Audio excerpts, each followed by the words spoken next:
They heard a child crying from my son's basement, but my son doesn't have a child. That single sentence shattered the peace of a bright morning and turned my visit into the beginning of the darkest day of my life. I'm Carol, 65 years old. 2 weeks ago, my son Robert and his wife Amelia moved into their new house. Today, I came with a white orchid, Amelia's favorite flower, as a housewarming gift, a symbol of rebirth and healing after so many storms.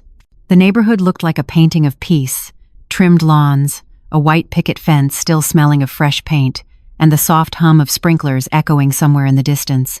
I truly believed I was walking into a new chapter of my family's life. I told the driver to hand me the orchid from the back seat and thanked him with a smile. In my mind, I rehearsed the moment I would ring the bell, hug Amelia, and place the flower by their sunlit window. That small gesture, I thought, could close every wound we'd carried. But the moment my hand touched the door, still sticky with fresh varnish, an old man from across the street came running toward me, shouting. His steps pounded the pavement, his face pale, his gardening gloves still on. "Don't go in there, ma'am. Please stop.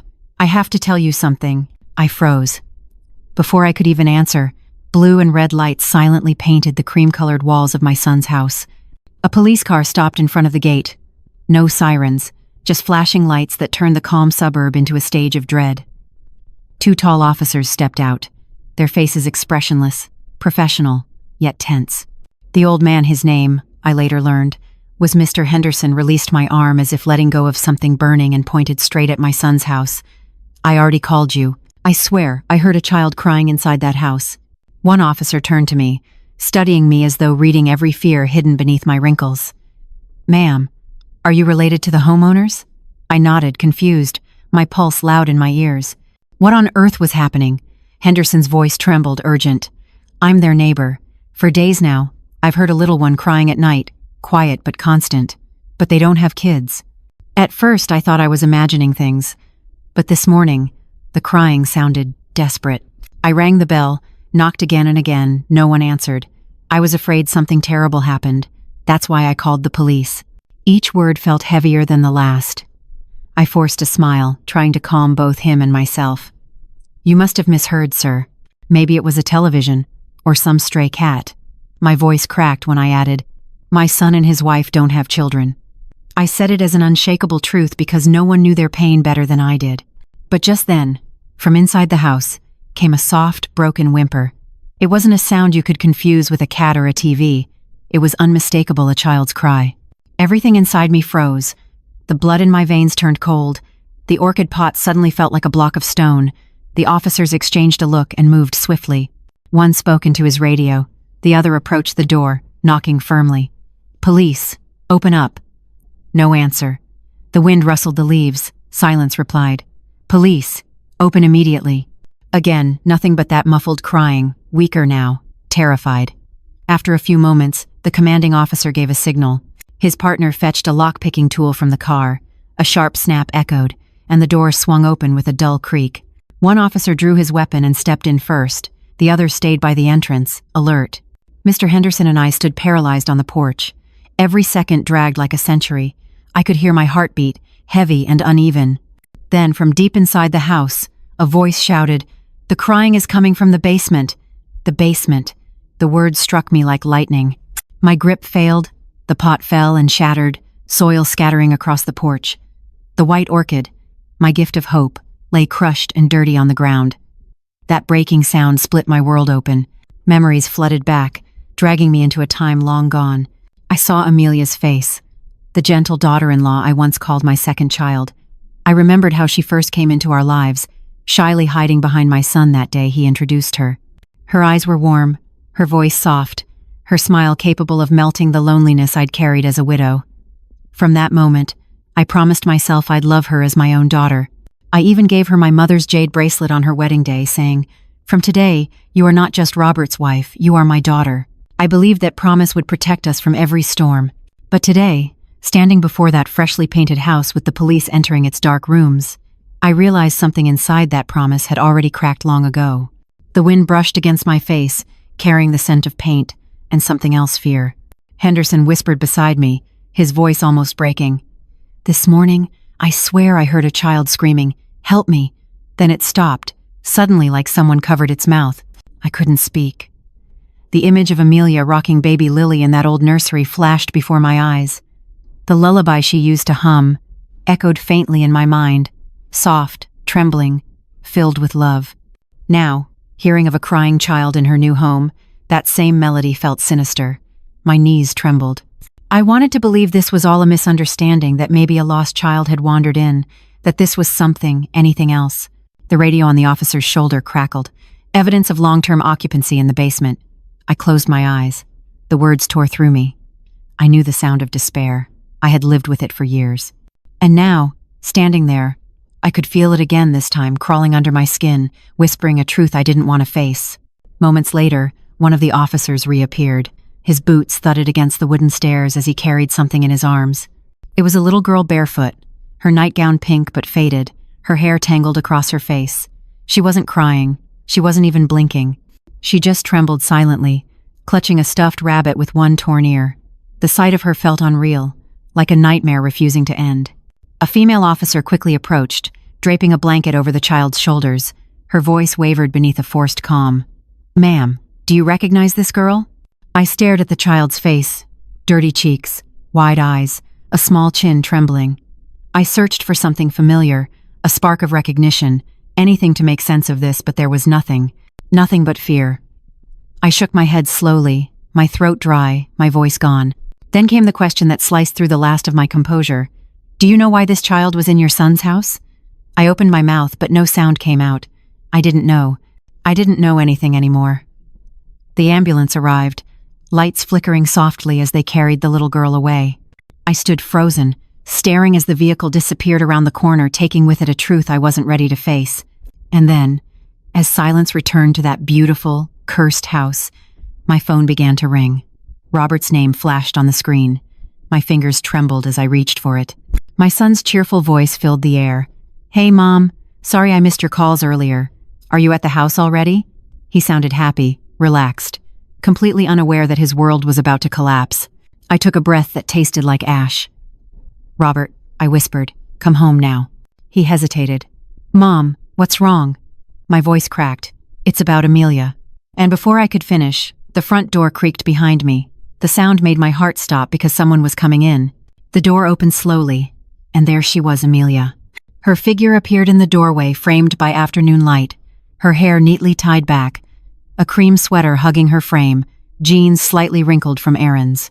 In her hands were 2 shopping bags, one from the supermarket, with fresh onions and tomatoes peeking out, and the other from a toy store, its bright logo of a smiling giraffe beaming cheerfully, as if mocking the darkness that had swallowed the house. She didn't notice the police at first. She smiled at me, warm and casual, the way she always did. "Mom, what a surprise!" Her words broke off when she saw the uniforms. 2 officers stepped out from the shadows of the porch. One of them raised a document with a practiced gesture. His voice was calm, official, but grave enough to silence the air itself. "Mrs. Amelia Vega, you are being detained under suspicion of child kidnapping." The smile vanished from her face. The grocery bag slipped from her fingers.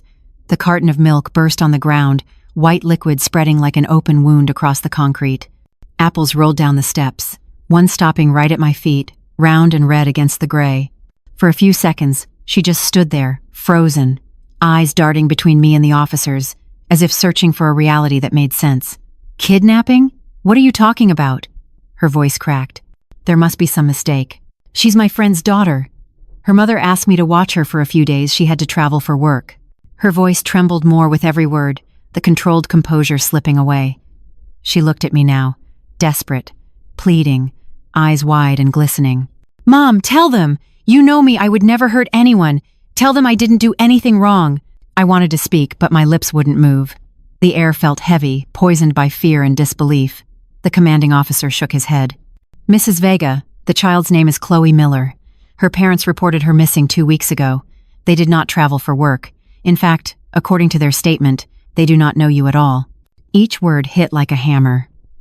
2 weeks. Exactly 2 weeks since Robert had told me over the phone, full of joy, that they had moved to this new house. Exactly 2 weeks since I believed they were finally escaping their grief. My body went cold. Amelia's knees gave out, and she fell to the ground. Tears streamed down her cheeks as she shook her head in denial, repeating, "No, no, That's not true. There must be another explanation. One of the officers gently placed handcuffs around her wrists. The metallic click echoed through the neighborhood like a verdict. I could see neighbors stepping quietly onto their porches, whispering. The idyllic street, moments ago bathed in sunlight, now looked like a crime scene frozen in time. Just then, my phone vibrated again. Robert's name. I answered on reflex, my hand trembling. "Mom?" His voice sounded cheerful, unaware, almost impatient. "I'm leaving the office now. Amelia said she wanted to cook something special tonight. Did you like the house?" The contrast between his words and the reality before me sliced straight through my chest. I swallowed, my voice barely a whisper. "Robert, listen to me. You need to come home, right now." He paused, concern finally creeping into his tone. "What's going on? You're scaring me." I forced the words out, each one breaking my heart a little more. "The police are here. They've taken Amelia." "What?" His voice cracked. "Taken her? For what?" "Mom, what's happening? They're saying she's been keeping a child here." The words sounded insane even as I said them. Silence. Long, heavy silence on the other end. I could almost hear his breath quicken, the disbelief melting into panic. "I'm on my way," he said finally, his voice trembling. "Don't go anywhere, Mom. Please don't let them take her until I get there." And the line went dead. Amelia looked up at me as the officers guided her toward the patrol car. Her face was pale, streaked with tears, her lips quivering. "Mom, please believe me. She's just a little girl who got lost. I was helping her, that's all." Her words tore at my chest. I wanted to believe her. I wanted to run forward, to protect her, to yell that this was all a misunderstanding. But then I remembered the basement, the crying, the child's empty eyes, the stuffed rabbit with one ear missing. The truth pressed down on me like a weight I couldn't lift. The car door shut. The engine started. Amelia turned her head one last time to look at me through the window. Her eyes weren't angry. They were empty, hollow, like someone who had already fallen too far into a place no one could reach. I stood there until the car disappeared down the street, the silence swallowing everything. Around me, broken milk and crushed apples stained the pavement. The orchid I'd brought earlier lay shattered at my feet, its white petals smeared with dirt and milk like the remains of a dream that had curdled into horror. The police were packing up evidence when the commanding officer approached me. "Ma'am," he said gently, "we'll need you at the station for a formal statement. Your son will be questioned as well. We'll have more information soon." I nodded automatically. My mind wasn't processing words anymore. The sound of the ambulance, the chatter of radios, the rustle of evidence bags, it all blended into one endless hum. The sun dipped lower, casting long shadows across the quiet street. I stared at the house that had been meant to symbolize a new beginning. Now it looked different. The cream walls appeared almost gray, the windows dark, reflecting nothing but my own distorted face. In the reflection, I barely recognized myself, an old woman clutching an empty flower pot, staring at a house that wasn't home anymore. Somewhere inside, I felt the smallest flicker of denial whispering, "Maybe they're wrong. Maybe Amelia really was helping that girl." But another voice, the colder one, answered, "Then why was the child hidden in the basement?" The night air grew colder. I could still hear the echo of that soft, broken whimper from earlier, looping endlessly in my head. And then, from far down the street, I heard the sound of a car approaching fast. Robert's car. His headlights cut through the dusk, and I knew that the real storm hadn't even begun yet. Robert's car screeched to a stop beside the house, tires crunching over the spilled apples and broken glass. He jumped out before the engine had even quieted, tie loosened, face flushed with panic. "Mom!" His voice cracked as he ran up the steps. "Where's Amelia? What happened?" He grabbed my shoulders, breathless, eyes searching mine for an explanation that didn't exist. Behind him, the last rays of daylight faded into the soft gray of early evening, painting long shadows across the yard. I wanted to tell him something gentle, something that would slow the storm that was about to devour him, but no words came out. "They took her," I finally whispered. "The police. They found a child in the basement." He froze. For a moment, his face was blank, like his mind had simply refused to process the words. "A child?" he repeated, the syllables breaking apart in disbelief. "No, that's impossible. There's no child here, Mom. You must have misunderstood." But then his eyes caught on the police tape fluttering at the door, on the shattered orchid pot, the puddle of milk, and the dark stains spreading across the concrete. The color drained from his face. He took a step back, shaking his head violently. No, this isn't real. Amelia would never, He stopped, pressing both hands to his temples as if he could squeeze away the truth. The commanding officer approached, calm but firm. "Mr. Torres, your wife has been detained for questioning in connection to the disappearance of a 5-year-old girl named Chloe Miller. We need you to come with us to the station to give your statement." Robert's eyes widened. "Questioning. You think she did this?" His voice rose, trembling with anger and fear. "She wouldn't hurt anyone. You don't understand her. She's been through—" He broke off mid-sentence, glancing at me, the realization dawning like a bruise spreading across his expression. The officer nodded, compassion flickering briefly behind his professionalism. "I understand this is hard, sir, but we found evidence in your basement that suggests the child was kept there for at least several days." Robert staggered, nearly losing his balance. I reached out to steady him, but he pulled away, pacing in small, frantic circles. No, it's not possible. Amelia's been trying to heal. She's been better." She was cooking again, smiling, talking to me like before. His voice cracked, desperate. "You're making a mistake." I wanted to say something, to defend her too, but that same awful image kept flashing in my mind, the little girl's trembling body, her blank stare, her tiny hands clutching that stuffed rabbit. I felt the weight of every lie we had told ourselves, every sign we had ignored. "Please, sir," the officer said gently, "we need to go now." Robert nodded numbly and followed him toward the car. I climbed in beside him, my hands trembling in my lap. The ride to the station felt endless. Outside, the city lights flickered one by one, but inside the car, the air was thick with silence. Robert leaned forward, elbows on his knees, muttering to himself. She was getting better. She was fine. She promised me she was fine. I looked at him, and for a moment, I didn't see my grown son. I saw the frightened boy he once was, sitting on the edge of his bed after his father died, trying to understand why the world could take someone away without warning. Back then, I had promised to protect him from every pain. Now I sat beside him, powerless, as our family was dismantled by a horror I could barely comprehend. When we arrived, the fluorescent lights of the police station hit me like ice. The walls were sterile, pale ivory, smelling of disinfectant and old paper. We were asked to wait in a narrow hallway outside the interrogation room. The sound of footsteps, of muffled voices, of doors opening and closing it all felt distant, unreal. Robert couldn't sit still. He kept pacing back and forth, his hands gripping his hair, eyes red from tears he refused to shed. I stayed seated, staring at the floor tiles until they blurred into a mosaic of grief. Time had no meaning there. It was just a stretch of endless waiting. Finally, the door opened. The officer in command stepped out and looked at us. "Mrs. Vega has agreed to give her statement," he said quietly. "She requested that her family be present." Robert practically lunged into the room. I followed slowly, my legs heavy. Inside, Amelia sat at a metal table. Her wrists were free now, but she looked smaller than I'd ever seen her, fragile, hollow, like the life had been drained out of her. Her hair was messy, her cream sweater slightly torn at the sleeve. She stared down at her clasped hands, lips trembling. A female officer sat across from her, voice soft, gentle. "Mrs. Vega, can you tell us why this child was found in your home?" For a long time, Amelia said nothing. Then she lifted her head and looked directly at me. Her eyes were red, swollen, but strangely calm. And when she finally spoke, her voice was steady, hauntingly steady. "That child is Lily." The words hung in the air like smoke. My heart stopped. Robert froze beside me, staring at her as if he hadn't heard correctly. Amelia's lips quivered, but she continued, her tone heartbreakingly sincere. "I didn't kidnap anyone. I just brought my daughter home." She took a shaky breath. She was lost in the park. She must have been so scared because I didn't come for her.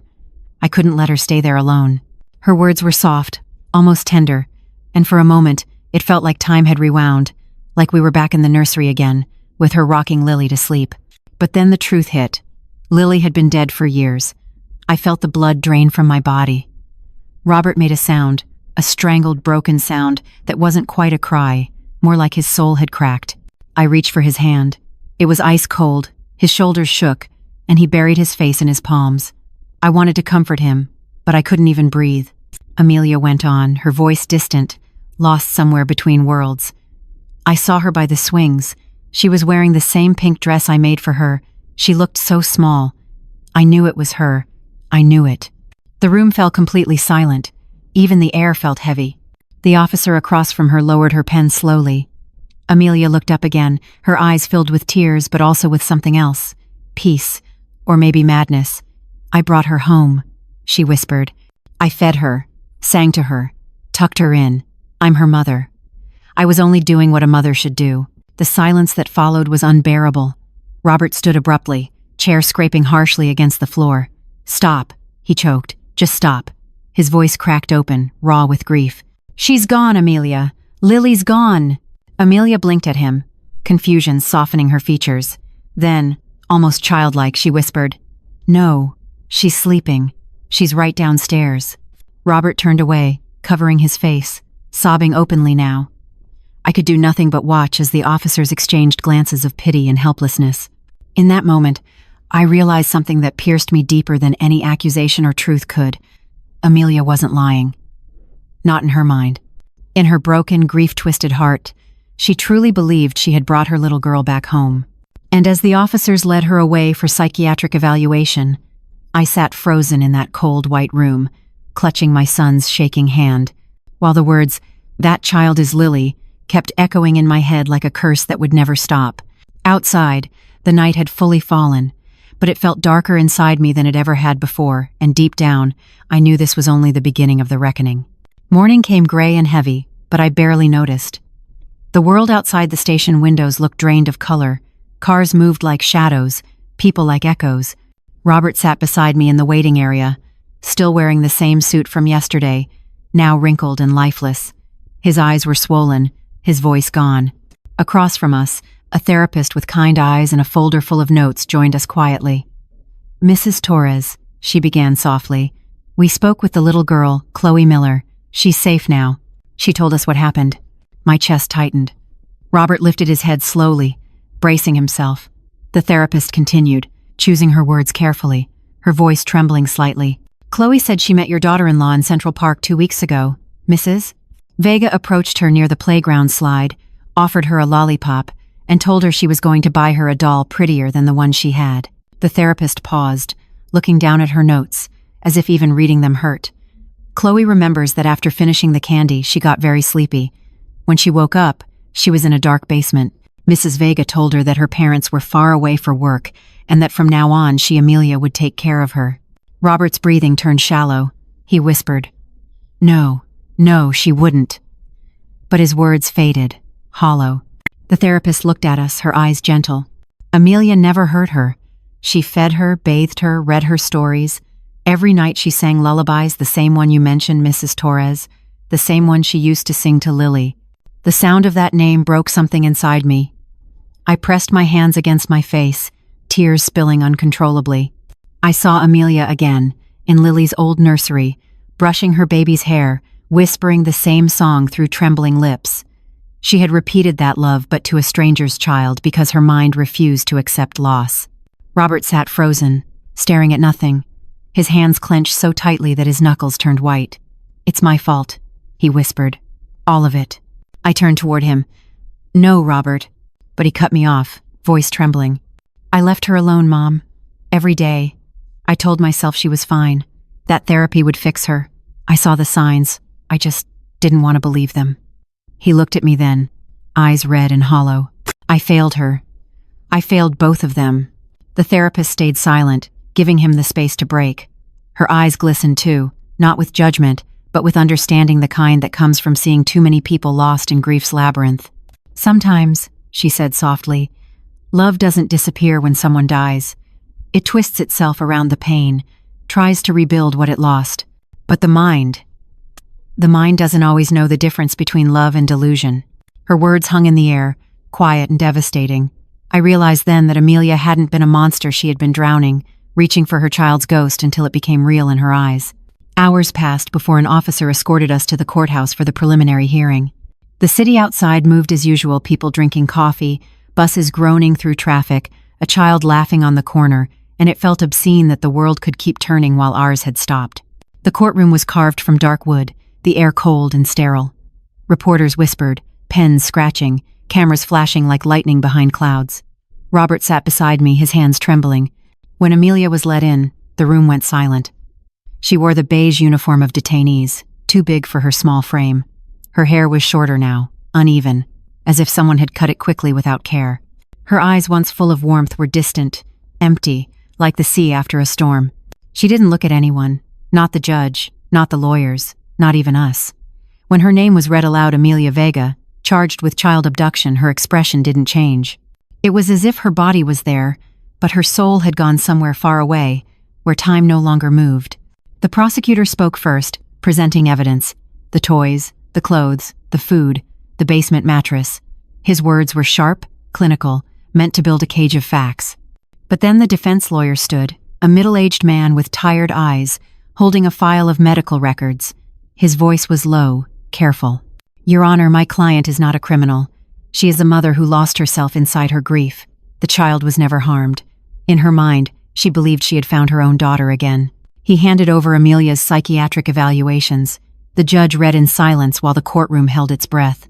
Robert gripped my hand so hard I thought he might break it. Finally, the judge looked up, his voice solemn.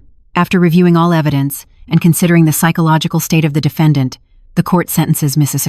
Amelia Vega to 20 years of confinement, with mandatory psychiatric treatment in a specialized institution. The gavel struck once, cold and final. The sound echoed like a gunshot. Robert collapsed forward, burying his face in his hands, a raw, choking sob escaping his throat. Amelia didn't move. She stood, expression blank, and let the officers guide her away. As she passed us, I whispered her name. She stopped for a moment, just a fraction of a second, and I saw her shoulders tremble. She didn't look back, but I felt that tiny flicker of recognition, a fragile human heartbeat beneath all the ruin. Then she was gone. When the heavy wooden doors closed behind her, it felt as if an entire chapter of our lives had been sealed shut forever. Robert sat motionless, his tears soaking his sleeves. I placed my hand over his, feeling his pulse racing like a trapped bird. Outside, the world had turned golden with late afternoon light, but it felt wrong, too warm, too alive. I could still hear the echo of the judge's gavel in my head. 20 years. 20 years locked away, not as punishment, but as a slow mercy for a woman destroyed by her own love.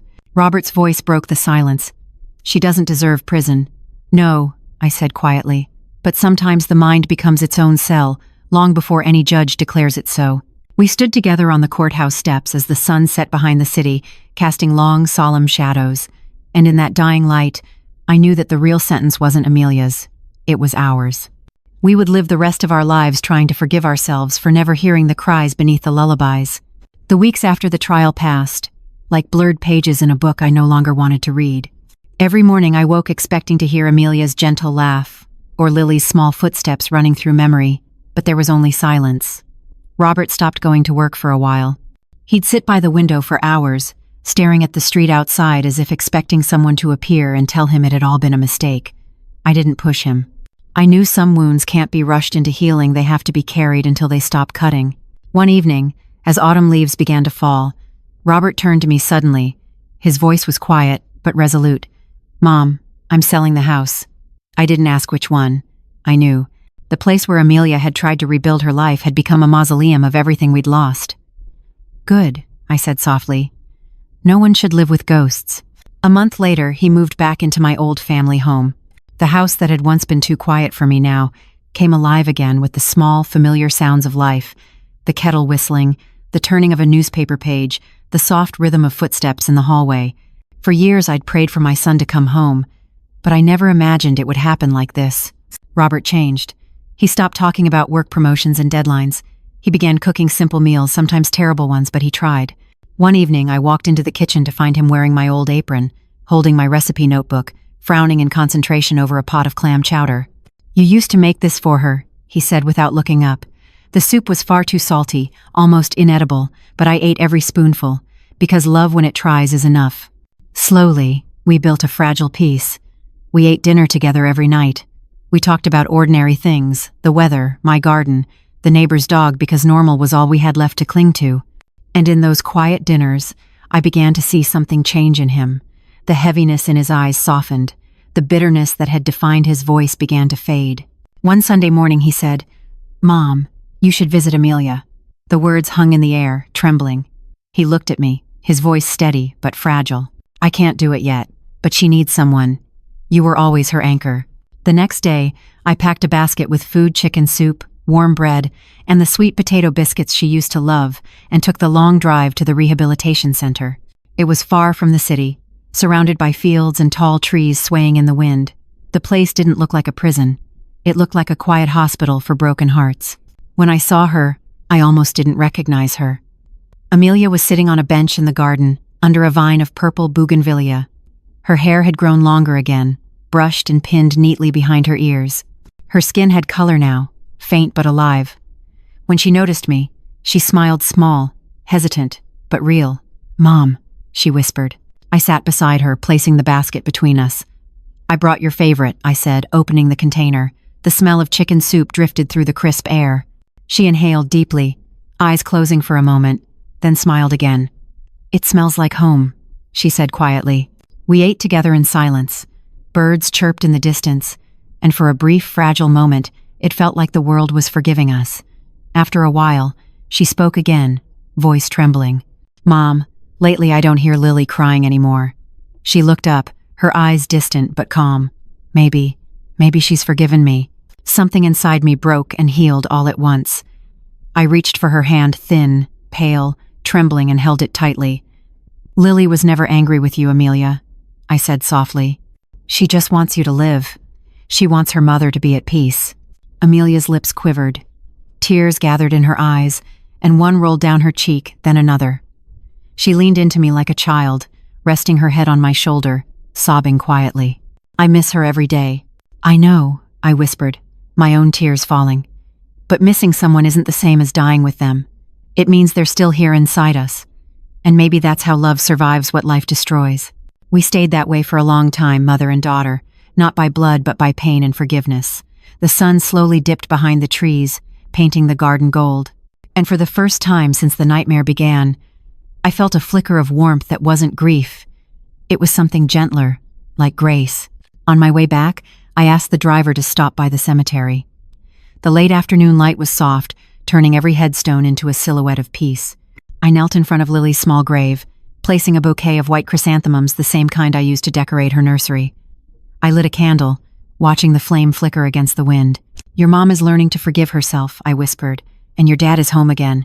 He's trying, Lily, he really is. Keep watching over them, my darling." A breeze passed, gentle but firm, brushing my cheek like a tiny hand. The candle's flame danced but didn't die. In that trembling light, I felt a calm I hadn't known in years. I closed my eyes and let the silence fill me. Not the cold, heavy kind that comes from loss, but the quiet that follows understanding. That night, when I got home, Robert was waiting at the door. He didn't ask how it went. He just hugged me. No words, no explanations, just the kind of embrace that says we survived. And in that embrace, I realized something profound. Grief had not destroyed us. It had remade us softer, slower, but still capable of love.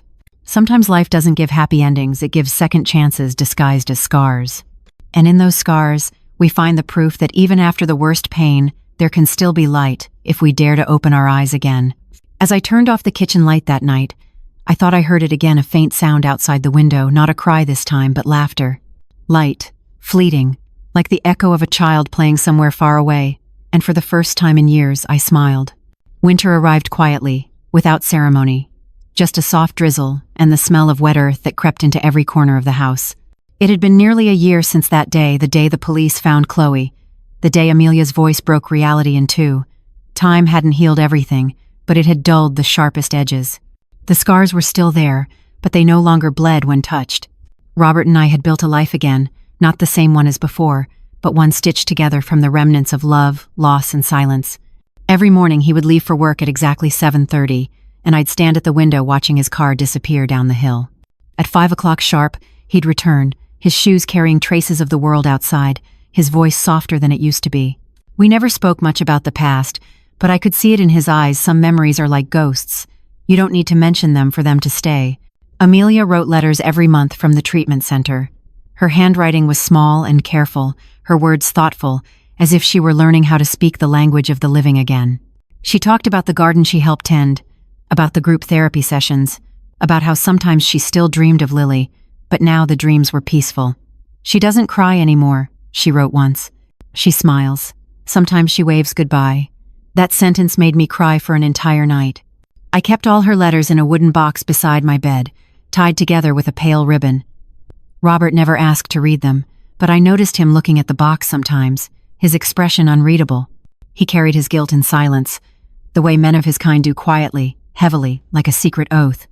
One night, as snow began to fall, he came into the living room while I was knitting. The firelight flickered against his face. "Mom," he said softly, "I think I'm ready to see her." The next morning we drove together to the center.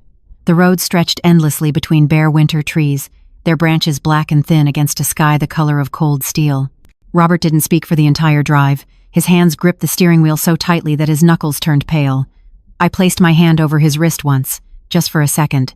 He didn't look at me, but his grip loosened slightly, enough for me to know he was listening. When we arrived, Amelia was sitting by the window of the visitor's room. The sunlight poured in behind her, turning her hair to soft gold. She turned slowly as we entered, her eyes widening, then filling with tears. For a long moment, no one moved. Then Robert crossed the room and knelt in front of her. His voice broke on the first word. "I'm sorry." Amelia shook her head, tears spilling down her cheeks. "No, I'm the one who—" He stopped her gently, taking her trembling hands in his. "You were sick, Amelia, and I left you alone. I thought silence meant healing. I should have stayed." His voice was cracked but steady, each word heavier than the last. She tried to speak, but he went on, a flood of guilt years in the making. "I keep seeing Lily's face, the day we lost her. I keep wondering if I could have changed it, if I could have stopped all of this, but I can't change the past." Amelia's sobs came quietly, like waves against the shore. "I still see her too," she whispered. "But it's different now. She's not running away anymore. She's walking." She turns back and smiles. Robert pressed her hands to his chest, tears streaming freely now. "Then maybe she's finally at peace." I stood by the doorway, watching the two of them, the man and woman who had once built a dream together, now holding its ruins in trembling hands. Yet in their tears, there was something beautiful, almost sacred. For the first time, their grief wasn't tearing them apart. It was knitting them back together in some quiet, broken way. After that day, the visits became routine. Robert went every 2 weeks. Sometimes he'd bring Amelia books, sometimes just coffee and stories about the neighbors, about how the dog next door still barked at the mailman every morning. I joined him often. The doctor said Amelia was improving, slowly but surely. Her mind had begun to settle into a gentler rhythm, no longer haunted, but cautious, aware. Spring came early that year. The snow melted, and the world seemed to breathe again. On one visit, Amelia showed us the garden she'd helped plant, a long stretch of wildflowers and lavender. "They said it helps calm the mind," she told me, smiling faintly, "but I think it helps the heart more." As I stood there watching her kneel to trim a stem of lavender, I realized that she had learned to live with her ghosts, not fight them. That was the bravest thing of all. A few months later, she was allowed weekend leaves under supervision. The first time she came home, she stepped inside our kitchen and froze. Her eyes roamed over the framed photos on the wall. Robert as a boy, my late husband, baby Lily, in her tiny blue hat.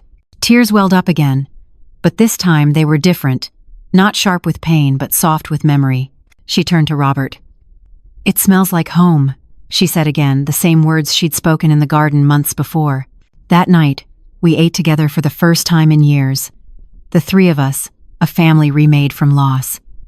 The dinner table was quiet, but not empty. Every sound, the clinking of cutlery, the faint hum of the heater, the gentle laughter that slipped out once or twice, felt like a heartbeat returning to life. After she went back to the center the next morning, Robert stood on the porch, watching her car disappear down the road. "Do you think she'll ever come back for good?" he asked quietly. I looked at the horizon, at the sky blushing pink with dawn. "One day," I said, "when the past no longer frightens her." He nodded, eyes still on the fading car. "And what about us, Mom? When will the past stop frightening us?" I smiled sadly. "Maybe never, but fear means the heart still remembers, and as long as it remembers, it can still heal." That evening I sat by the window knitting while the first stars appeared. Robert had fallen asleep on the couch, a faint smile on his face. I looked at him and whispered, "You kept your promise, my son. You didn't let her feel alone again." Outside, the wind carried the faintest sound, a lullaby.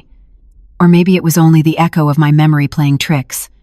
Either way, I closed my eyes and listened. And for the first time in a long, long while, the song didn't make me cry. It just made me grateful to still hear it at all. It was a year and a half later when Amelia was finally released under full recovery supervision. The doctors said she had reached a stage of emotional stability, but as I watched her walk through the gates of the rehabilitation center, I realized that what had truly healed her wasn't just therapy, it was forgiveness. Her hair was longer now, her face rounder, her eyes steady and clear like the day I first met her. She carried a small potted lavender plant in her hands, smiling softly. "It's from the garden," she said. "I wanted to bring a piece of calm home." The drive back was quiet, yet warm. Robert held her hand almost the entire time, as if afraid that if he let go, everything might vanish again. The spring sunlight fell over their joined fingers, and for the first time in years, I felt no fear watching them together, only gratitude that somehow, despite everything, life had given them a second chance. At home, we opened every window. The air smelled of jasmine and new beginnings. Amelia walked slowly through each room, touching the furniture, the picture frames, the curtains, everything that had waited for her. When she reached Lily's photo on the mantel, she stopped. Her fingers brushed the frame gently. "She's so beautiful," she whispered. "Sometimes I wonder if she would have looked like this now, or taller, like Robert." I stood behind her, my hand on her shoulder. "She would have had your eyes," I said softly. Amelia turned to me and smiled, and that one look, peaceful, steady, alive, told me that she finally accepted what the world had taken from her. In the weeks that followed, our lives found rhythm again. We cooked, we worked, we talked about small things because small things were what we once lost. Amelia started volunteering at a local children's center.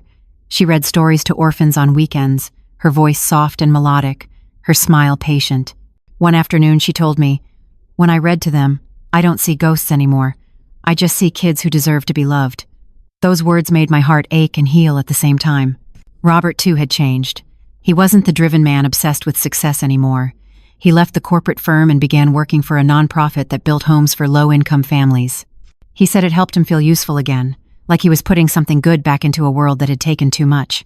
Sometimes, at dinner, he'd catch Amelia's eye, and a small, shy smile would pass between them. It wasn't the kind of happiness they once had. It was quieter, humbler, but perhaps truer. Still, at night, I sometimes woke to find Amelia sitting on the porch wrapped in a blanket, staring at the stars. When I joined her, she would say, "Sometimes I still feel her near, you know, but not in a sad way. It's like she's telling me to keep going." I never told her, but I sometimes felt it too. Lily's presence, not haunting, but guiding, like a candle that refused to go out. One Sunday, we all drove to the cemetery together. The day was bright, the sky impossibly blue. We brought fresh flowers, white lilies, soft pink roses, and placed them at Lily's grave. Robert knelt, his hands trembling as he arranged the bouquet. Amelia sat beside him, whispering words only the wind could hear. I stood back, watching them, the sunlight tracing their silhouettes against the marble stone. After a while, Amelia took a deep breath and said, "I think she's happy now." Robert nodded slowly. "So are we," he said. We stayed there until the sun began to dip below the horizon. Before leaving, Amelia placed her lavender plant beside the flowers. "Something that keeps growing," she murmured, "even when it's been cut back." I felt my throat tighten. It was the perfect symbol for her life, for all of ours. That evening when we got home, Robert started a fire in the living room while Amelia prepared tea. I brought out an old photo album, one that had been locked away for years. We sat together on the couch, turning the pages slowly. Weddings, birthdays, baby showers, family dinners.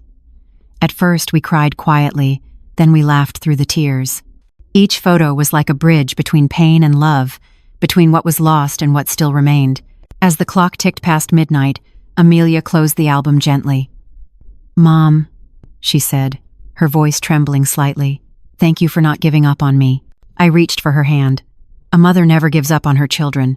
Sometimes we just have to hold the light while they find their way back. She leaned against me, resting her head on my shoulder. Robert put an arm around us both, and for the first time since the nightmare began, we were truly one family again. Not perfect, not unbroken, but together. Outside, the wind stirred the trees, and I thought I heard a soft sound, almost like a laugh, faint and far away, carried through the night air. I looked toward the window and saw the candle on the windowsill flicker. The flame bent, then steadied. I smiled. Maybe it was imagination, Or maybe it was Lily saying goodnight. In that moment, I understood something I never had before, that love, even when it's torn apart by tragedy, never dies. It transforms, it waits, it forgives, and eventually, it finds its way home. That night, as I turned off the lights and climbed into bed, the silence felt different. It wasn't heavy anymore. It was peaceful, like the pause after a long, painful song has finally reached its last note. And for the first time in years, I fell asleep without fear, knowing that the ghosts in our house had finally found their rest. It was late summer the following year when the story that had haunted our family finally began to feel like something distant, a shadow rather than a wound. The days stretched long and golden, and for the first time in years, laughter returned to the house naturally, like sunlight filtering through old curtains. We still carried the past inside us, but it no longer controlled us. It simply lived there quietly, like a photograph that had faded but not disappeared. Robert had started working part-time at the local community center, helping young people rebuild their homes after the flood that hit the nearby town. Each evening, he came home covered in dust and sweat, but with a light in his eyes I hadn't seen since before Lily's birth. "Helping others," he said one night, smiling faintly. "It reminds me that not everything broken stays broken." I smiled back but said nothing. The truth in his words needed no reply. Amelia, meanwhile, had become a quiet force in the small orphanage near the edge of town. The children adored her, perhaps because she never treated them with pity, but with understanding. Every Saturday, she baked sweet potato biscuits and read them bedtime stories in that calm, melodic voice that once lulled Lily to sleep. The staff told me that even the most restless children settled down when Amelia spoke. "It's like she carries peace with her," one of the nurses said. And I believed her. Sometimes, I'd watch Amelia from a distance, surrounded by children, her hands gently tying ribbons in their hair or bandaging a scraped knee. She no longer seemed like a woman broken by grief. She was someone reborn from it, still marked by loss, but no longer defined by it. The shadows in her eyes had softened. She had learned that motherhood isn't always about giving birth. Sometimes, it's about giving love to whoever needs it most. We all tried to live simply. Dinners on the porch, board games, morning walks. The world had become smaller, slower, but better that way. Once in a while, I'd still wake in the middle of the night and think of Lily, how her laughter once filled every corner of our lives. But when the sadness came, I didn't fight it anymore. I'd whisper into the dark, "Good night, my little one." And somehow the silence afterward felt like an answer. On the anniversary of Lily's passing, we drove back to the cemetery. The sky was clear, the air warm with the scent of blooming magnolia. We brought new flowers and a small white lantern. Robert carried it carefully, lighting the candle inside before setting it beside her grave. The flame flickered once, then burned steady. Amelia knelt beside him and whispered, "We're all okay now, sweetheart." When we left, the candle was still glowing against the twilight, a tiny sun refusing to die. That night, after dinner, Amelia asked if she could play something on the old piano. It had been years since anyone touched it. Dust rose as she lifted the lid and pressed the first key. The melody was soft, hesitant at first, but soon it found rhythm familiar, tender, unmistakable. It was Lily's lullaby. Robert looked up from the couch, his eyes wide, and then he smiled, a smile filled not with pain, but with recognition. I sat quietly, my heart tightening, the notes weaving through the room like a warm wind. For the first time, the song didn't sound haunted. It sounded like a prayer, like forgiveness. When the last note faded, Amelia turned toward us, her eyes glistening but calm. "I think," she said softly, "she would have wanted me to keep singing." Robert stood and walked to her, placing a hand on her shoulder. "Then sing, Amelia," he said, "as long as you need to." She smiled, a small, steady smile that reached her eyes, and began humming the tune again. I watched them both, their faces illuminated by the gentle light from the kitchen lamp, and thought, this is what survival looks like. Not forgetting, not pretending it never happened. Just choosing, every day, to love again despite the cracks. Later that night, after they'd gone to bed, I stepped outside. The sky was filled with stars, the kind of clear, endless sky that makes you feel both tiny and eternal. I sat on the porch swing, the air cool against my skin, and closed my eyes. I could almost hear Lily's laughter drifting through the wind, light, free, no longer a cry but a song. I whispered into the dark, "You can rest now, my little one. We're all home." And as the wind rustled through the trees, I swore I heard a faint reply, soft, playful, like the giggle of a child running just out of sight. I opened my eyes and smiled. The night felt lighter somehow, as if every sorrow we had carried had finally found its place in the stars. Because maybe that's where love goes when it can't stay here anymore, it becomes light. And if you're quiet enough, if you listen just right, you can still hear it shining. Autumn returned with its soft golds and quiet winds, the kind of season that teaches you how to let go beautifully. Our lives had found a rhythm so peaceful that even the neighbors began calling our home the House of Calm. But beneath that calm, I sometimes felt the faint pulse of everything we had survived, like the heartbeat of a memory that refused to fade entirely. It wasn't pain anymore, but a reminder of what love had cost us and what it had rebuilt. One afternoon, as the leaves danced across the lawn, Robert stood on the porch with 2 cups of coffee, looking out toward the hills. "Do you ever think we got lucky, Mom?" he asked, his voice quiet but steady. "After everything, to still have this." I smiled faintly, taking the cup he offered. "Luck?" I said. "Maybe not. I think it was mercy." He nodded, staring at the horizon. "Sometimes I think about Lily, not the day we lost her, but the day she was born. I remember the way Amelia cried when she first held her like she was holding the entire world." His voice cracked slightly, but he didn't stop. "I used to hate myself for remembering that moment because it hurt too much. Now, I hold on to it because it reminds me that she existed, that she was real and loved."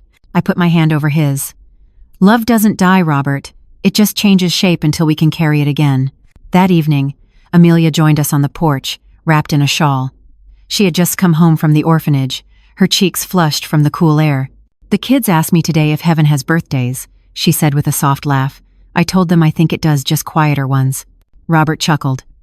"If heaven has birthdays, I'm sure lilies are full of cake and glitter." Amelia smiled at him, and for a moment, I saw the woman she once was before tragedy, bright, mischievous, alive. Then she turned to me. "Mom, I've been thinking." Her tone shifted, gentle but serious. "I want to adopt." The words hung between us, delicate as glass. Robert's eyes widened, but he didn't speak. Amelia continued, her voice trembling slightly. "Not now, maybe in a year or 2, but I feel like my heart has room again. And there are so many children out there who don't have anyone. I want to give one of them a home. A real one." I reached for her hand, squeezing it tightly. "Then do it when you're ready," I said, "because maybe that's what Lily would want, that her mother's love doesn't stop with her." Tears shimmered in Amelia's eyes, but they were tears of light, not sorrow. Robert leaned forward and kissed her forehead. "We'll do it together," he said. "This time we'll build a home from hope, not grief." In that moment, I realized how far they had come, not from tragedy, but through it. They weren't running from pain anymore. They were planting something new in its soil. The following weeks passed gently. I watched as Amelia filled the house with laughter again, baking cookies for the neighborhood kids, repainting the living room in a soft, pale yellow, placing fresh flowers in every vase. Even the house itself seemed to breathe easier, its walls lighter, its air warm again. Sometimes at night, I'd walk through the hallway and stop by Lily's old picture hanging by the stairs. I'd whisper, "You see, my little one?" Your mom's smiling again. One evening, a storm rolled in suddenly, heavy and fierce. The rain battered the windows as thunder shook the house. I sat by the fire, knitting, when Amelia came in carrying a lantern. "The power's out," she said, smiling faintly. The warm glow from the lantern cast golden halos across her face, making her look almost ethereal. We sat together in silence, listening to the rain. Then, quietly, Amelia said, "I used to be afraid of storms. After Lily died, every thunderclap felt like the world screaming back at me. But now, I hear something else." "What do you hear?" I asked softly. Her laugh, she whispered, the kind of laugh that only comes after crying. I looked at her, and the tears came again, but they were calm, like rain that nourishes rather than destroys. "Then maybe storms aren't meant to scare us," I said. "Maybe they're reminders that even the sky needs to cry sometimes." She smiled, resting her head on my shoulder. Outside, lightning split the clouds for a moment, illuminating the garden where the lavender she had planted last spring still stood strong despite the wind. And in that flash, I saw it, the lavender swaying wildly but unbroken, its purple petals glowing against the storm. When the thunder faded and quiet returned, Amelia whispered, "You were right, Mom. Love doesn't die."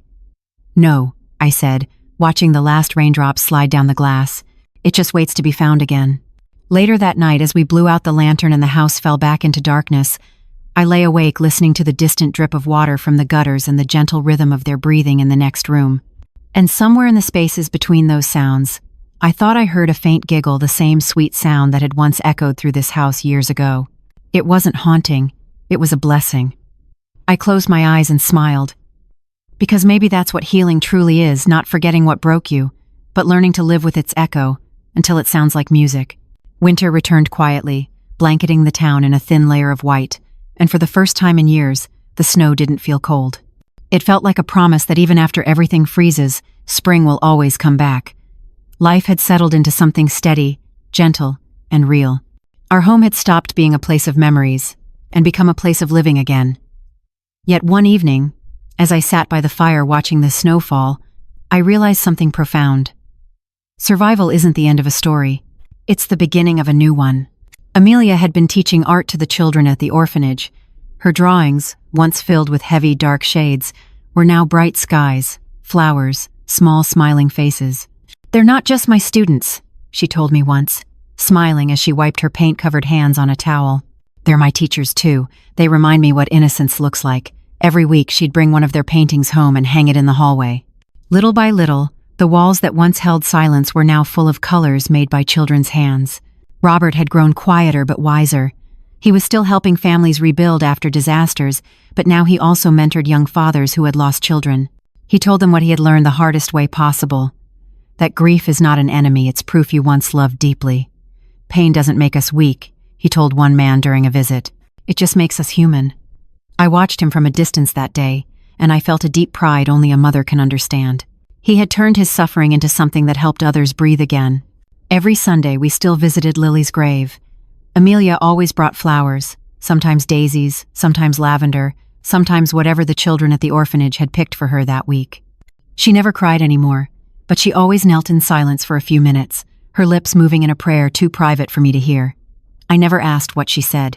Some conversations belong only to heaven. One Sunday, as we were leaving, Amelia stopped suddenly and said, "Mom, I've been thinking of writing everything down, the whole story." I looked at her, surprised.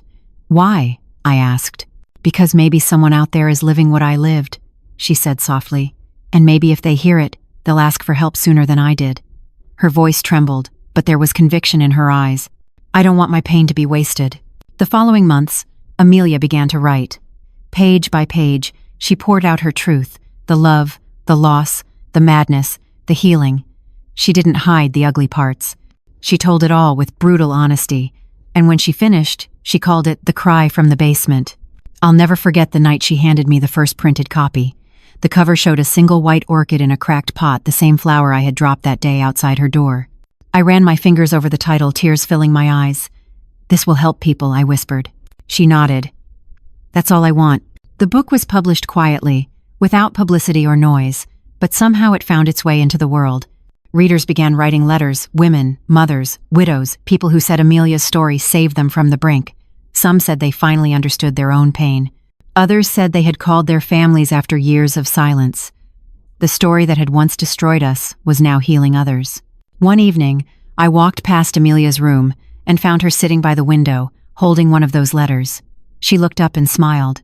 "A woman wrote that she lost her daughter 5 years ago," she said. "She said my book made her talk to her husband again after all this time. Can you believe that?" I felt tears rising. "Yes," I said softly, "because I believe that when you turn pain into compassion, it becomes something sacred." The next spring, Amelia was invited to speak at a women's recovery conference. She was terrified at first, but Robert and I went with her. When she stood on the stage, the room fell silent. Her voice trembled on the first words but grew steadier with every sentence.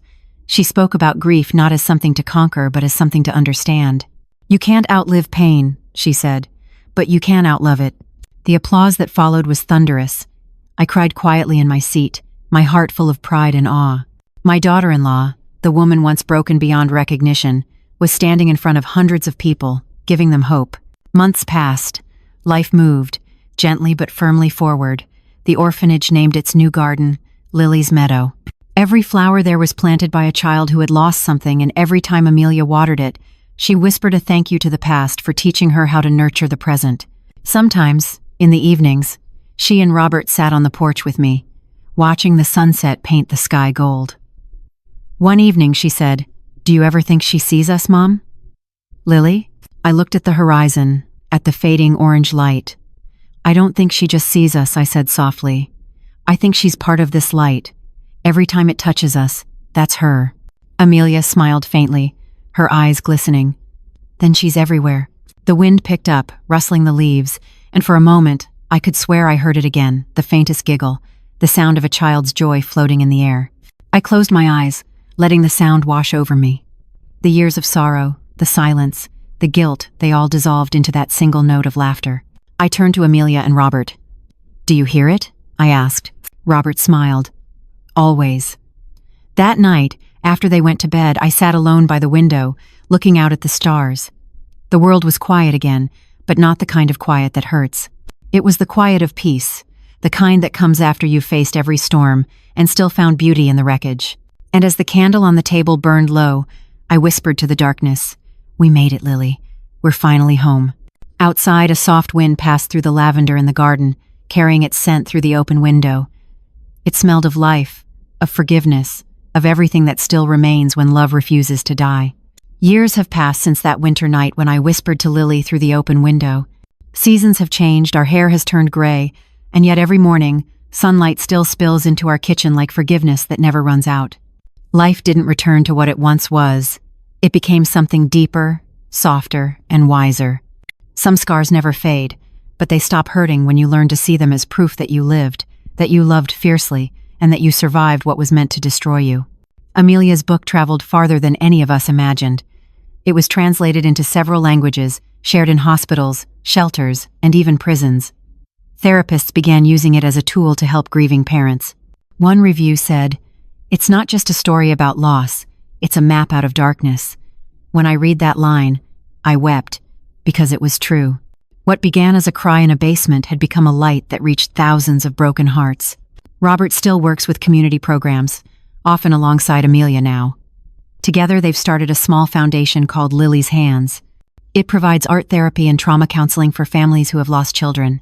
Every time I visit their office, the walls are covered in children's drawings, bright suns, stick figures, and rainbows that stretch across the paper like bridges between heaven and earth. On the main wall hangs a framed quote that Amelia wrote, We do not fix broken hearts. We help them learn to beat again. I spend my days tending the garden behind our house. The lavender Amelia once planted has spread everywhere, climbing across fences, filling the air with fragrance. Butterflies gather on it every afternoon, dancing in the sunlight. Sometimes, when I'm pruning the plants, I talk to Lily. I tell her how proud I am of her parents, how strong they've become, how they turned pain into something beautiful. I don't know if she hears me, but the breeze always seems to answer. One spring afternoon, Amelia called out from the porch, her voice full of quiet joy. Mom, come here. I wiped my hands on my apron and walked toward her. She was holding a letter official, neatly sealed. Her eyes glistened. It's from the adoption center, she whispered. They approved us. The world seemed to stop for a second. Robert stepped behind her, his hand on her shoulder. A little girl, he said softly. 5 years old. Her name is Clara. My breath caught in my throat. 5 years old, the same age Lily had been, but this wasn't repetition. It was redemption. I saw it in Amelia's trembling hands, in Robert's steady gaze. They weren't replacing Lily. They were expanding her love into another life. When Clara arrived 2 weeks later, the house filled with laughter again. She was shy at first, hiding behind Amelia's skirt, peeking out with curious brown eyes. But soon she was running barefoot through the garden, chasing butterflies, her giggles echoing across the yard. The first time she called Amelia, Mom, I saw tears spill down my daughter-in-law's face. Robert lifted her up, spinning her around until the air rang with laughter. That night, I stood at the window watching them, Amelia and Robert tucking Clara into bed, reading her a story, kissing her forehead. I whispered to the stars, You see, Lily? Your love didn't end. It just changed homes. Life found new patterns again. Clara grew quickly curious, kind, and mischievous. She loved drawing just like her mother and spent hours painting flowers and stars. She called me Grandma Carol and often followed me into the garden, asking endless questions about every plant. Once, she pointed at the lavender and asked, Grandma, why do you always talk to the flowers? I smiled and told her, because sometimes the people we love live inside them. She tilted her head, thinking, Like angels? Yes, I said, exactly like angels. As the years rolled on, our family became whole again, not because the past was erased, but because we finally learned how to live with it. The pain never vanished, but it became part of something larger, like a note in a long, beautiful song, and every time I heard Clara laugh, I felt Lily there too, blending her joy into the sound. One evening, we all sat on the porch together, the four of us watching the sunset set the sky ablaze with orange and gold. Clara was sitting on Amelia's lap, humming softly. Robert had his arm around them both. I looked at them and thought, this is the miracle no one talks about, the miracle of ordinary days after tragedy. Amelia turned to me suddenly, her smile illuminated by the fading light. Mom, do you ever think about that day, the one when you brought the orchid? I nodded slowly. Every day, I said, but not with fear anymore. That day broke everything, but it also opened the door to everything that followed. Without that day, we wouldn't be here. She took my hand gently. Then maybe even the worst moments can be blessings in disguise. The sky darkened, and the first stars appeared. Clara pointed upward excitedly. Look, Grandma, the brightest one. It's twinkling just for us. I looked where she pointed and smiled through my tears. Yes, my love, I whispered. That's Lily's star. We stayed there for a long time, bathed in that soft, forgiving light, until the world fell into quiet again. The wind rustled through the lavender, carrying its scent across the porch like a whisper. And for the first time, I didn't just feel peace, I felt completion. Because in the end, this wasn't a story about tragedy. It was a story about rebirth, about the way love can find its way back through the ruins, carrying us with it. As the night deepened, I closed my eyes, letting the sounds of laughter, wind, and distant music blend together. The past, the present, and everything we had lost, all of it existed together now, not as pain, but as proof of life. And somewhere in that stillness, I heard it again, the soft giggle of a little girl carried through the breeze, mixing with the hum of the earth itself. This time I didn't cry. I just smiled and whispered back, "Good night, my girls." Years later, as the world around us changed, new buildings, new faces, new seasons, our small family remained a constant. The lavender still bloomed faithfully each spring, the sunlight still spilled through the kitchen windows in soft golden bands, and the echoes of laughter, Clara's, Robert's, Amelia's, filled the air like music. But every once in a while, in the quiet moments when the day melted into dusk, I would sit by the window with a cup of tea and think about the journey that brought us here.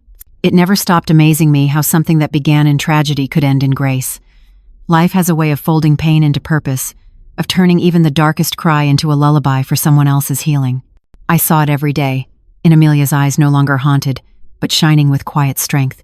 She often said, "Mom, pain never disappears, it just learns how to coexist with joy." She was right. Clara had grown into a bright, spirited young girl with an endless curiosity for everything. She was 9 now, and her drawings filled the walls of the house, portraits of us, of the garden, of the stars she claimed were Lily's friends.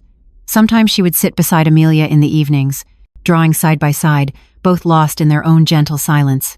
When she finished, she would proudly hold up her sketch and say, "Mom, do you think Lily would like this?"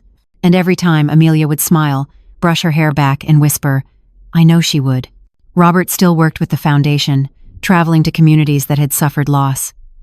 He spoke at schools, churches, and recovery centers, telling their story not with shame but with honesty. People often approached him after his talks, crying, thanking him for sharing the truth that grief isn't something to escape, it's something to embrace until it changes shape. Love, he would always tell them, doesn't die when a heartbeat stops. It dies only when we stop remembering. One evening, after one of those events, he brought home a small wooden box. Inside were dozens of handwritten letters from people who had attended, parents, siblings, strangers, all thanking him and Amelia for helping them find courage. We sat together at the table, reading them one by one. Every letter felt like a ripple reaching back through time to that first day, the day of the orchid, the neighbor, the police lights, the cry from the basement. Amelia reached across the table and took Robert's hand. "Can you believe how far we've come?" she whispered. He nodded slowly. "Sometimes, I still can't." Outside, the wind began to rise, carrying the faint scent of rain. The air had that calm heaviness that comes before a storm, but this time, it didn't feel ominous. It felt alive, cleansing. I walked out to the porch as the first drops began to fall. Clara followed me, her small hand slipping into mine. "Grandma," she asked, "do you still talk to the flowers when it rains?" I laughed softly. "Yes, sweetheart. Rain helps them listen better."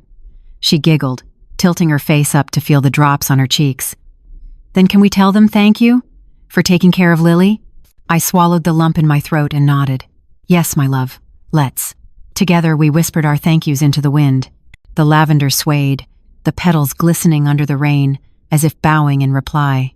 Later that night, after the storm passed, the power flickered back on, and the house glowed softly with warm light. We gathered by the fireplace, wrapped in blankets. Clara sat between Amelia and Robert, her head resting on her mother's shoulder. "Grandma," she said sleepily, "can you tell me a story? Not one from a book, one from when you were young." I looked into the fire, its embers glowing like memories. "All right," I said. "I'll tell you about a white orchid." And so I told her not everything, not the darkness, but the essence of it. A story about love, about losing and finding, about how even broken hearts can bloom again. I ended softly, saying, "And that's why we always plant lavender to remind us that even after the worst storms, life still grows." Clara's eyes fluttered closed as she whispered, "That's a good story, Grandma." I smiled through my tears. "It's our story," I said. The room was quiet except for the crackling fire. I looked at Amelia and Robert, both watching their daughter with the kind of love that needs no words. They had made peace with the past.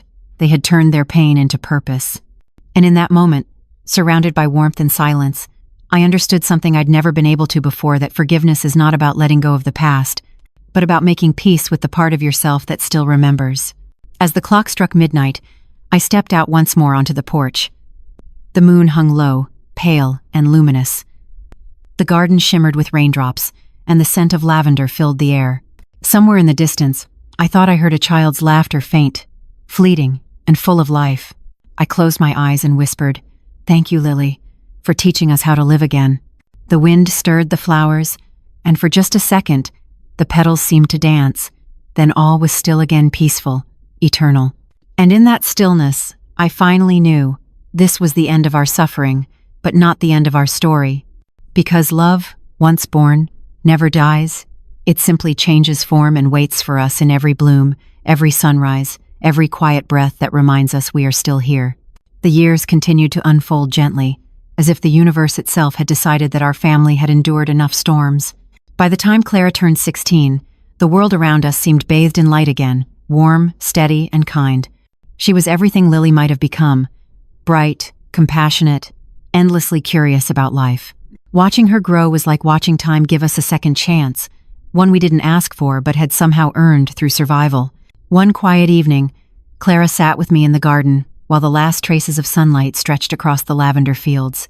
She was sketching the horizon, her hands delicate, her brow furrowed in focus.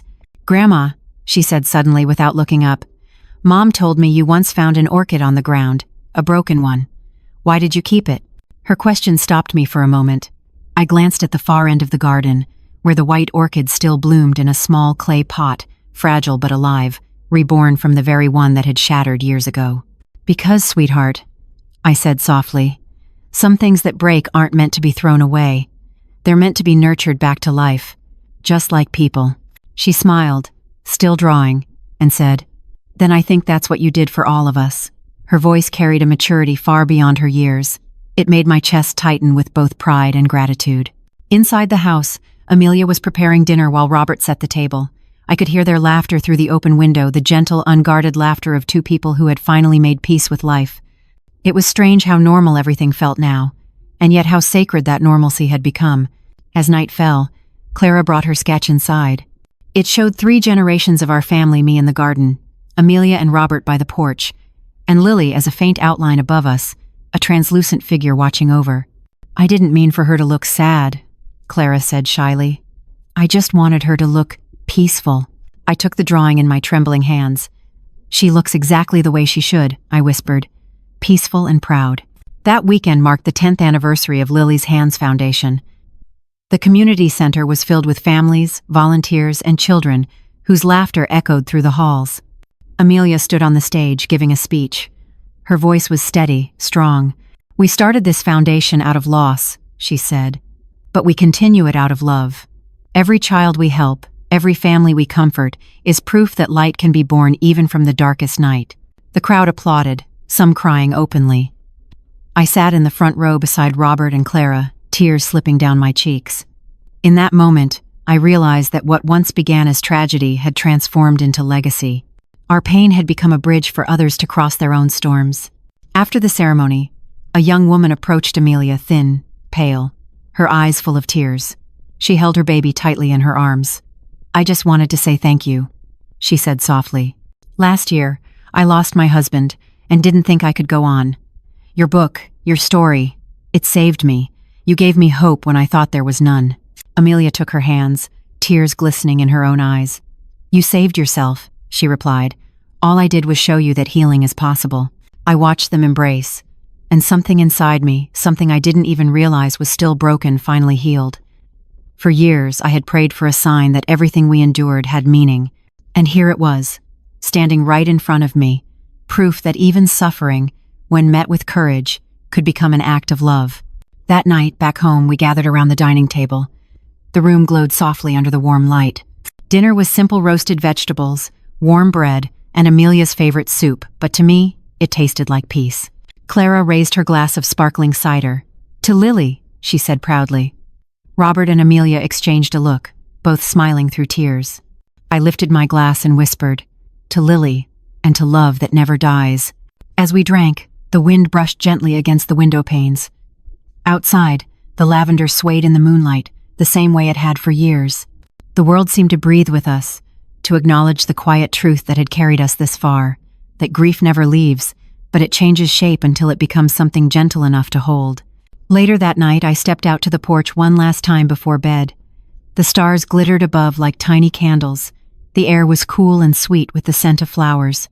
In the distance, the faint hum of life drifted through the night, an echo of laughter, a memory of tears, the endless rhythm of love and loss intertwined. I closed my eyes and whispered the same prayer I had whispered for decades now. "Thank you for giving us one more day to love." A soft wind passed through the garden, bending the lavender, brushing against my face like a tender kiss. And in that breath of air, I heard it again, the familiar giggle, warm and fleeting. But this time, it didn't sound far away. It sounded close, right beside me, like Lily had come home at last. I opened my eyes and smiled through my tears. "Good night, my darling," I whispered. "You can rest now. We're all okay." The stars shimmered brighter, the night deepened, and in that stillness, I finally understood. Every tragedy carries within it the seed of redemption. You just have to live long enough and love deeply enough to see it bloom. The following spring, the air felt unusually light, as if the whole world had taken a deep breath after years of holding it in. The garden was in full bloom again, the lavender swaying lazily beside the white orchid that had survived everything: wind, frost, time. I often found myself sitting there for hours, just listening to the quiet hum of bees, the soft rustle of leaves, and the laughter that drifted from the house, the laughter of life that had refused to die. Robert and Amelia had grown older, their faces marked not by sorrow but by the kind of calm that comes from having seen the worst and choosing to love anyway. Their foundation was thriving, but they no longer chased ambition the way they once did. Now, their joy came from smaller things: cooking together, walking hand in hand through the town market, watching Clara paint on the porch. Clara had blossomed into a young woman with the same gentleness Amelia once had. She dreamed of becoming an art therapist, inspired by her parents' work. One evening, she brought me a new painting, a girl standing in a field of lavender under a golden sky. The girl's hair was brown like hers, but her eyes were light, almost translucent. "It's not me," she said, handing it to me shyly. "It's Lily. I think I finally painted her the way she's supposed to look happy." I couldn't speak for a moment. The brushstrokes were tender, full of love. "You did more than paint her," I finally said, my voice trembling. "You brought her home." That night, as the three of them ate dinner, I sat quietly at the table, watching. I realized that I had spent so many years praying for peace, and somewhere along the way, it had arrived so softly I hadn't even noticed. The ghosts that once haunted this house no longer lingered. They had been replaced by warmth, laughter, and the quiet rhythm of ordinary days. Later, when the dishes were done and the house was still, Amelia joined me outside on the porch. The evening air was cool and smelled faintly of rain. She wrapped her shawl tighter around her shoulders. "Mom," she said softly, "I had a dream about Lily last night." I turned to her. "What kind of dream?" "She was older," Amelia said, her eyes distant. "About Clara's age. She was painting by the window. She looked at me and smiled, and she said, You can stop missing me now, Mom. I'm here. Her voice cracked on the last word. I reached over and took her hand. Maybe it wasn't a dream, I whispered. Maybe she just wanted to remind you that love never really leaves. It only changes its form so we can bear it. Amelia nodded slowly, her tears glistening in the moonlight. I think I finally believe that, she said. We sat in silence after that, the kind of silence that doesn't hurt, the kind that holds you like an embrace. The wind rustled through the lavender, carrying its perfume across the porch, and for a moment, it felt as if the whole world was breathing with us. A few weeks later, the town invited Amelia to speak again, this time at a national mental health summit. I went with her. The auditorium was full survivors, counselors, mothers clutching photographs of children gone too soon. When Amelia took the stage, there was no trace of the fragile woman I had once found rocking in the dark. She stood tall, radiant, her voice clear and full of grace. I used to think my life ended the day I lost my child, she began. But I was wrong. That was the day it began again, painfully, slowly, but truthfully. Because loss is not the opposite of love. It's the proof that love existed at all. Her words hung in the air, powerful and raw. If you are here today, she continued, broken, lost, or drowning in grief, please know that the pain you carry is not the end of your story. It's the beginning of something sacred. Because when you survive, you become someone else's hope. When she finished, the entire room rose to its feet. Applause thundered through the hall. I wept openly, no longer ashamed of my tears. Beside me, Robert took my hand and whispered, "She did it, Mom." "Yes," I said, smiling through the tears. "She did. We all did." That night, when we came home, Clara had left candles burning on the porch and a note on the table that read, "For Lily who taught us how to keep living." We stood there for a long moment, reading it together.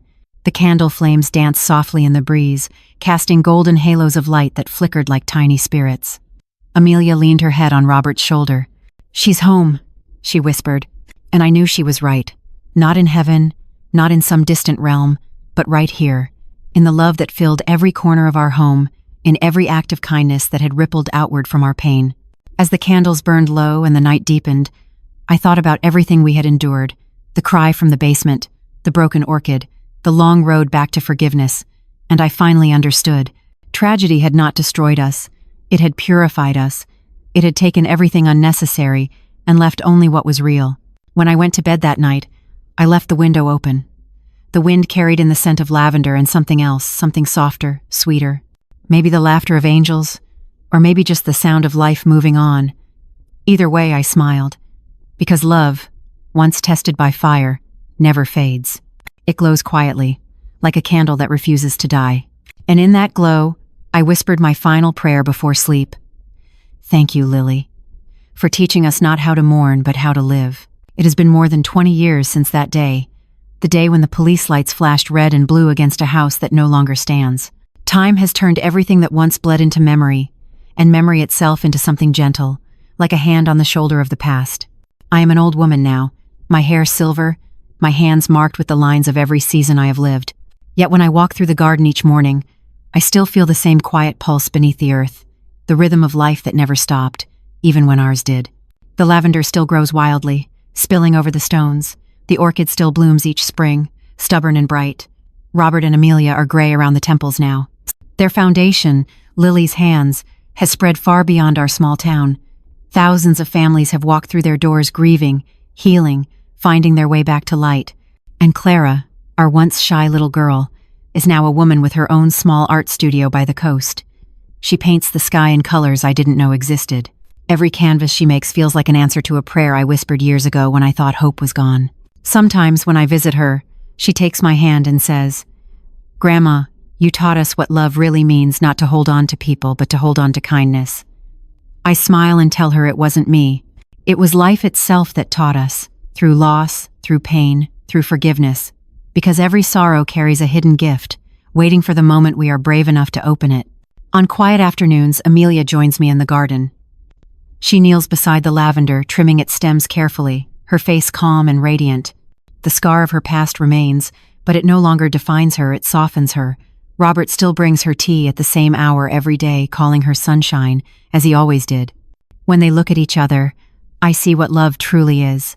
Not perfection, but persistence, the will to stay, even when the world collapses around you. One evening, as the sky bled gold and the air shimmered with the hum of cicadas, we all sat on the porch together. The three of them, Robert, Amelia, and Clara, talking, laughing, remembering. I sat in my old chair, a blanket around my shoulders, just listening. And for the first time in my long life, I felt something I could only describe as completion. Every loss, every tear, every broken moment had led to this ordinary, beautiful piece. Clara brought out her guitar, a gift from Robert. She strummed softly and began to hum the lullaby that once haunted our nights. It no longer sounded like sorrow, it sounded like sunlight breaking through rain. Amelia joined her voice to it, gentle and sure. The same melody that once rose from a dark basement now floated freely into the evening sky. And when they reached the last note, I heard it faint, distant, but unmistakable. A child's laugh, carried on the wind. Amelia froze for a moment, her eyes lifting toward the horizon. Then she smiled. "She's still with us," she whispered. "Yes," I said, closing my eyes. "She always will be." The sky deepened into indigo, and the first stars appeared bright, steady, eternal. I thought of the millions of people who might still be wandering through their own darkness, searching for the light we had finally found. And I prayed that somehow, our story, Lily's story, might reach them the way it was meant to, not as tragedy, but as testament. Because this is what life taught me in the end. We are not defined by what breaks us, but by what we choose to build from the pieces. Love is the only thing strong enough to turn pain into purpose, and forgiveness is the only key that unlocks tomorrow. As the wind moved through the garden one last time that night, the lavender bent low, brushing my hand. The petals were soft, the scent warm and familiar. I looked up at the stars and whispered, "Thank you, Lily. Thank you for every breath that followed your silence." The breeze rose gently, like an answer, and somewhere, in the invisible space between heaven and earth, I heard it again. The laughter of a child, light, free, infinite. And then, the night grew still. For the first time, truly and completely, I knew the story had come full circle.